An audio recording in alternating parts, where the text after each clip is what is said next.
Değerli vatandaşlarımız, uzun bir tatil dönemi başlıyor. Kurban Bayramı dolayısıyla 9 gün sürecek olan tatilde trafik kurallarına dikkat çekmek istiyorum.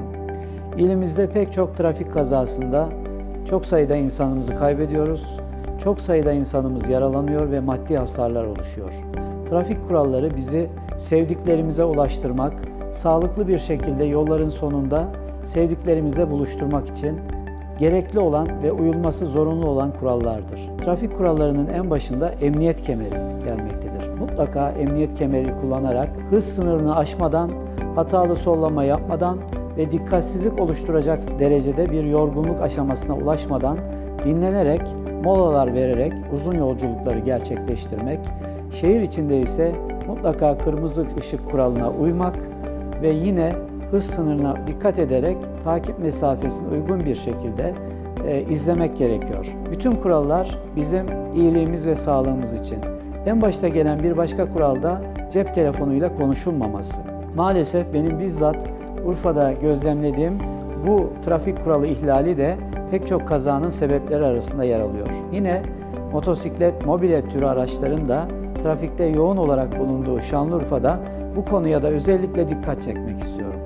Bunun nedeni maalesef pek çok vatandaşımız trafik kuralının ihlali noktasında motosiklet, mobilet gibi araçların kullanılmasında dikkat edilmesi gereken en başta gelen kural kask takılmasıdır.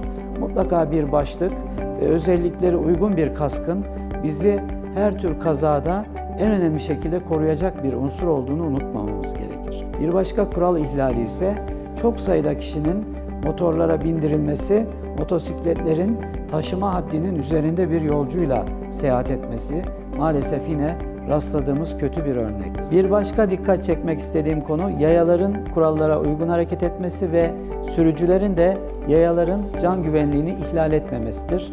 Yaya geçitlerinde başta olmak üzere yayaların yola adım attığında trafiğin yavaşlaması ve onlara yol verilmesi bir medeni davranıştır. Uygar ülkelerin sahip olduğu en temel kurallardan biridir. Bu duygu ve düşüncelerle Kurban Bayramı'nın her tür kazadan uzak, trafik kazalarının yaşanmadığı, insanlarımızı kaybetmediğimiz, sevincin, mutluluğun acıya dönüşmediği bir zaman dilimi içerisinde gerçekleşmesini temenni ediyorum.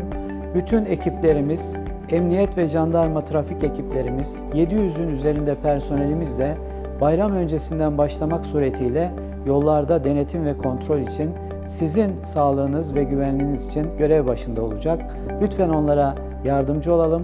Lütfen kendi sağlığımızı ve sevdiklerimizi düşünerek trafik kurallarına uyarak seyahatte bulunalım, araç kullanalım.